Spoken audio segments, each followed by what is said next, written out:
Mendengar ini, si Godfrey menjadi khawatir terhadap keselamatan Chen Ping. Bagaimanapun, Chen Ping datang ke kota Feihu dan mempertaruhkan nyawanya hanya untuk menyelamatkan putranya. Meskipun Chen Ping sangat kuat, dia berada di wilayah kota Feihu, dan seorang pahlawan tidak mungkin mengalahkan sejumlah besar orang. Kalau terjadi apa-apa pada Chen Ping, si Godfrey pun akan merasa bersalah. Godfrey, jangan pernah berpikir untuk membiarkan anakmu melarikan diri. Kau ditakdirkan untuk gagal sekarang. Tidak ada yang bisa melarikan diri. Xie Zong menatap Godfrey dengan ekspresi puas di wajahnya dan berkata, "Sekarang, 8 penjaga Godfrey hampir tidak memiliki efektivitas tempur, dan lebih dari separuh dari puluhan ribu prajurit tewas atau terluka. Kekuatan mereka secara keseluruhan tidak sebanding dengan Flying Tiger City." Lalat itu menatap Xie Zong dengan dingin, penuh keraguan, dan berkata, "Xie Zong, kota Feihu-mu tidak pernah sebanding dengan kota badakku, tapi aku tidak menyangka bahwa dalam waktu sesingkat itu, kekuatan kota Feihu bisa meningkat pesat. Hahaha, aku punya tuan di belakangku.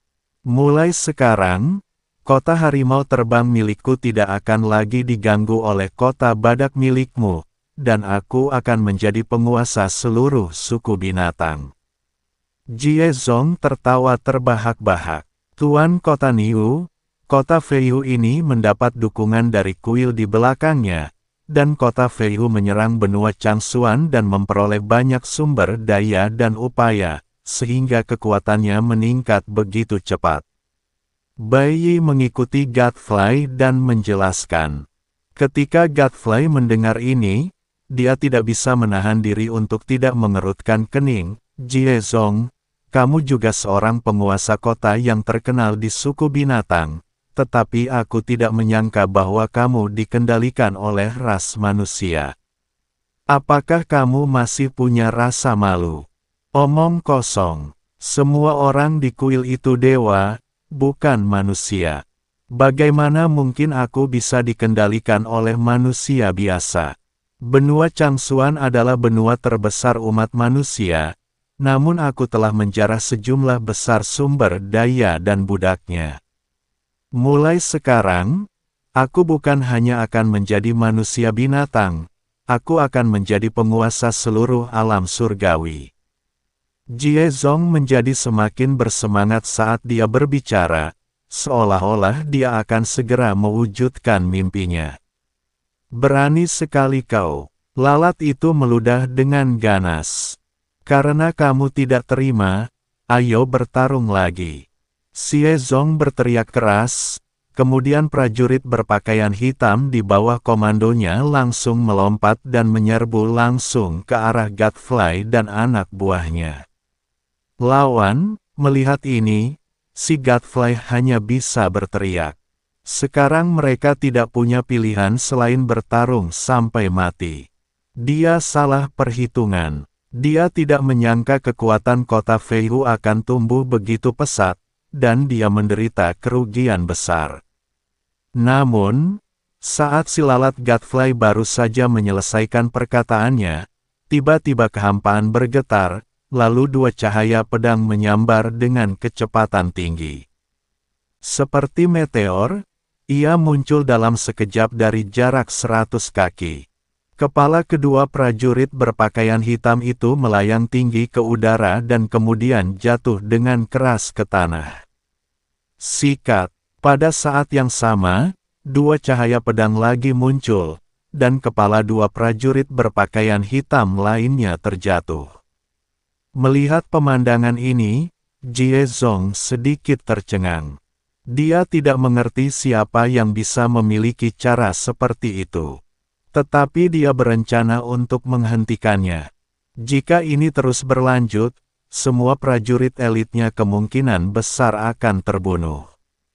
Si lalat Godfrey sangat gembira saat melihat kejadian ini, dan saat Xie Zong hendak bergerak, dia melompat berdiri dan tanpa mempedulikan tubuhnya yang terluka, melancarkan serangan dengan kekuatan bertarungnya yang terkuat.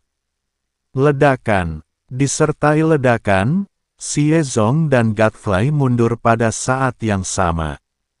Pada saat ini, lebih dari selusin prajurit berpakaian hitam telah tewas, dan efektivitas tempur mereka menurun drastis dalam sekejap.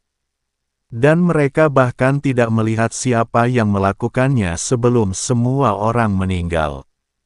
Itu adalah pembunuhan satu kali. Siapa itu? Siapa itu? Keluar dari sini. Wajah Jie Zong berubah drastis dan dia meraung. Pada saat ini, sosok Chen Ping dan Hu masih perlahan muncul, dan pada saat yang sama, sosok Master Huo juga muncul. Melihat pemandangan ini, Xie Zong mengerutkan kening. Tuan Huo. Kamu. Guru Huo menundukkan kepalanya dan tidak mengatakan apapun. Tidak jelas apakah dia takut dengan pemukulan itu atau telah kehilangan kesadaran. Kakak, kamu baik-baik saja. Ketika si Godfrey melihat Chen Ping, dia bergegas maju dan bertanya. Tidak apa-apa. Dengan kekuatan kota Feihu, mereka tidak akan bisa menyakitiku. Chen Ping berkata sambil tersenyum. Aku senang kamu baik-baik saja, menantuku tersayang. Aku khawatir padamu. Bai Yi lega melihat Chen Ping baik-baik saja. Ketika Chen Ping tiba di medan perang, dia melihat penduduk kota Badak telah menderita banyak korban dan moral mereka rendah. Apa, tidak bisa mengalahkan kota harimau terbang? Chen Ping bertanya. Lalat itu berkata dengan malu, kekuatan kota Feihu telah meningkat terlalu cepat akhir-akhir ini. Konon ada sebuah kuil di belakangnya yang menopangnya. Aku tidak sebanding dengannya. Keberhasilan dan kegagalan adalah hal yang biasa di militer. Tolong bantu saya mengawasi orang ini, dan saya akan mengurus sisanya. Chen Ping meminta Godfrey untuk mengawasi Guru Huo. Kak, banyak banget deh mereka. Kamu, si lalat Godfrey agak khawatir. Meskipun Chen Ping kuat, lawan memiliki puluhan ribu prajurit, dan banyak sekali prajurit elit. Kekuatan Jie Zong juga tidak lemah, terutama karena orang ini juga memiliki keterampilan sihir. Jangan khawatir, aku bisa membunuh mereka seperti aku membunuh semut. Chen Ping menepuk bahu si pengganggu dan berkata. Setelah berkata demikian, Chen Ping melangkah maju beberapa langkah dan menatap Jie Zong dengan dingin. Apakah kamu akan bunuh diri, atau kamu ingin aku yang melakukannya? Wah! Kamu terlalu sombong untuk menjadi seorang abadi kelas 1. Setelah Xie Zong selesai berbicara, busur dan anak panah hitam muncul di tangannya lagi. Dia menarik busur dan meletakkan anak panah di atasnya, siap menyerang Chen Ping. Sial, itu omong kosong. Chen Ping merasa jijik dan tiba-tiba sebuah busur muncul di tangannya. Dewa Raja Busur. Apa yang dipegang Chen Ping di tangannya adalah busur Raja Dewa, senjata tingkat dewa sejati, yang tidak dapat dibandingkan dengan busur dan anak panah Jie Zong. Chen Ping juga menarik busurnya, dan tak lama kemudian bulu anak panah emas pun muncul. Xie Zong dan Chen Ping melepaskan tali busur mereka pada saat yang sama. Suara mendesing. Kedua anak panah itu ditembakkan secara bersamaan dan kemudian bertabrakan di tengah. Tak terdengar suara tabrakan, tak terdengar suara ledakan, bahkan tak terdengar jejak getaran angkasa. Ketika bulu panah hitam Xie Zong bersentuhan dengan bulu panah emas Chen Ping, bulu itu langsung lenyap, seakan lenyap seluruhnya. Anak panah emas itu tidak melambat, menyeret cahaya keemasan saat menuju langsung ke Jie Zong. Ledakan. Anak panah itu menembus tubuh Jie Zong, tetapi kecepatannya tidak melambat. Begitu saja, bulu panah emas ini langsung menghancurkan pasukan kota Feihu, dan setelah membunuh banyak orang, ia berubah menjadi cahaya keemasan dan menghilang. Sebuah alur yang dalam muncul di tanah tempat anak panah itu lewat. Kemanapun mereka lewat, ada anggota tubuh yang patah dan banyak sekali kematian dan cedera. Xie Zong memuntahkan darah, jatuh berlutut di tanah, matanya penuh ketakutan. Dia tidak menyangka bahwa anak panah Chen Ping akan memiliki kekuatan yang begitu mengerikan. Yang lainnya pun tidak menduga hal ini, dan mereka semua menatap Chen Ping dengan kaget. Chen Ping sendiri tampak santai. Kakak sangat kuat. Melihat hal itu, si lalat mengangkat tangannya dan bersorak kegirangan. Pasukan kota badak yang moralnya awalnya rendah dan berada di ambang kekalahan, sekarang mulai bersorak dan mengikutinya. Kuat, kuat, kuat. Moral pasukan kota badak langsung melonjak dan semangat juang semua orang membara. Jie Zong perlahan berdiri. Luka di dadanya diselimuti kabut hitam, yang dengan cepat memperbaiki tubuhnya. Pada saat yang sama, dia menatap Chen Ping dengan ngeri, memegang sebuah token di tangannya, lalu menghancurkannya dengan keras. Dia meminta bantuan. Jika dia tidak meminta bantuan saat ini, kemungkinan besar dia akan kalah total. Pada saat yang sama, di kota pegunungan kecil itu, di Aula 8 istana, Huo Zhao mendengarkan laporan dari Tetua Agung, wajahnya pucat pasi. Putranya sendiri sedang dirampok, tetapi si penatua tidak menyelamatkannya dan berlari kembali. Kepala istana, kedua orang itu menyandera sang pangeran. Salah satu dari mereka adalah reinkarnasi dan sangat kuat, tetapi aku tidak bisa melihat apa yang dilakukan pemuda lainnya. Tetapi aku tahu bahwa status pemuda itu mungkin lebih mulia daripada status lelaki tua itu. Selain itu, mereka memiliki ancaman dari sang pangeran di tangan mereka, jadi aku tidak berani mengambil tindakan dan kembali untuk melapor. Sang tetua agung mengikuti penjelasan Huo Zhao dan juga mencoba untuk meminta maaf. Apakah mereka berdua dari Rhino City? Huo Zhao bertanya. Seharusnya tidak. Salah satu dari mereka jelas manusia. Saya pikir itu ada hubungannya dengan benua Changsuan.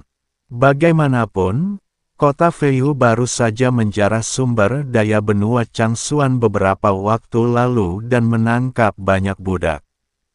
Kali ini, diperkirakan benua Changsuan mengirim orang untuk menyelamatkan kita, dan kebetulan kota badak menyerang kota Feihu, jadi pertahanan kota Feihu kosong. Saya sudah memeriksa, semua budak manusia itu sudah dibebaskan. Tuan Huo keluar saat itu dan dikendalikan oleh orang-orang itu. Sang tetua agung tidak pernah menyebutkan apapun tentang Niu Ben. Sepertinya masih ada ahli di benua Changsuan yang benar-benar dapat menemukan reinkarnasi. Mata Huo Zhao berkedip, tidak peduli berapa banyak ahli yang ada, jika mereka berani menyentuh putraku, aku akan menghancurkan seluruh benua Changsuan miliknya. Huo Zhao penuh dengan niat membunuh, dan benua Changsuan terlibat tanpa alasan. Mereka belum tahu bahwa mereka akan menghadapi balas dendam dari kuil. Pada saat ini, lampu merah tiba-tiba menyala di aula. Huo Zhao mengerutkan kening dan berkata, kalau begitu, Jie Zong dalam bahaya. Dia benar-benar pecundang. Bagaimana mungkin dia bahkan tidak bisa mengalahkan kota badak dan masih ingin mendominasi seluruh suku binatang. Setelah mengatakan itu, Huo Zhao melirik pria berpakaian hitam di sampingnya dan berkata, pergilah ke perbatasan dan bantu meringankan beban. "Ya, Tuan." Pria berpakaian hitam itu mengangguk, lalu menghilang dalam sekejap. Namun di perbatasan, Chen Ping dengan dingin menyaksikan Jie Zong memperbaiki tubuhnya tanpa menyerang. "Bagaimana dengan ini? Jika kamu bunuh diri, kamu masih bisa meninggalkan tubuh yang utuh. Atau jika kamu menyerah sekarang, seluruh kota Flying Tiger akan digabung menjadi kota Rhino." Chen Ping berkata pada Jie Zong, "Teruslah bermimpi." Jie Zong melotot, "Sudah kubilang, aku sudah menelepon seseorang, mereka akan segera datang." Sikat. Tepat saat suara Jie Zong berakhir, sebuah bayangan melesat keluar dari langit. Seorang pria berpakaian hitam, memegang belati gelap di tangannya, menghampiri Jie Zong. "Kepala istana berkata bahwa kau adalah orang yang sia-sia dan memintaku untuk datang dan membantumu."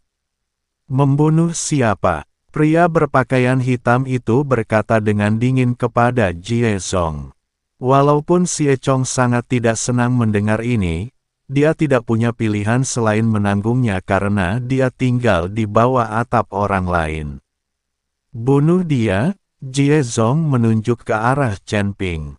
Pria berpakaian hitam itu hanya melirik Chen Ping dan mulai menyerang tanpa mengucapkan sepatah kata pun.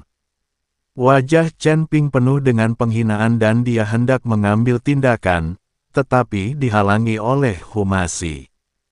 "Aku akan menghadapi antek-antek kecil ini." Hu Maxi baru saja meninju. Ledakan. Pria berpakaian hitam itu langsung terdorong mundur. Hu Maxi tersenyum dingin, dan tubuhnya pun lenyap seketika. Pria berpakaian hitam itu sedikit mengernyit dan menatap Hu Maxi yang menyerangnya. Tubuhnya mulai memudar, dan akhirnya meninggalkan jejak bayangan yang menyerang Hu Maxi dari segala arah. Melihat pemandangan ini, mata Hu Maxi menyipit sedikit, lalu dia menggumamkan sesuatu, dan jimat kuning muncul satu demi satu. Jimat-jimat ini mengelilingi Hu Maxi, dan ruang di sekitar Hu Maxi bergetar seketika. Suatu kekuatan dahsyat tiba-tiba melonjak ke arah sekitarnya dengan Hu Maxi sebagai pusatnya. Pada saat yang sama, jimat-jimat itu tampak memiliki mata dan mengejar bayangan-bayangan. Pria berpakaian hitam itu ketakutan dan berulang kali mundur, tetapi sudah terlambat. Tiba-tiba sebuah jimat terpasang di tubuhnya. "Wah!" Dengan suara keras, lelaki berpakaian hitam itu meledak di tempat. Darah berceceran di mana-mana. Bahkan Jie Zongren pun tercengang. Apa yang sedang terjadi? Orang-orang yang dikirim istana ke-8 dibunuh dengan mudahnya. "Tuan Hu, Anda sudah tua sekarang, jadi berhentilah berpura-pura." Chen Ping memandang Hu Maxi dan tidak bisa menahan diri untuk berkata, "Aku tidak bisa berpura-pura sebaik dirimu, jadi aku serahkan sisanya padamu." Hu Maxi berkata sambil tersenyum. Mereka berdua berbicara dan tertawa, dan mereka bahkan tidak menganggap serius puluhan ribu pasukan dari kota Feihu. Jie Chong tahu bahwa saat ini dia hanya bisa menang dengan kuantitas. "Bunuh dia!" Jie Chong berteriak dengan marah. Para prajurit kota Feihu menyerbu ke arah Chen Ping sambil meraung.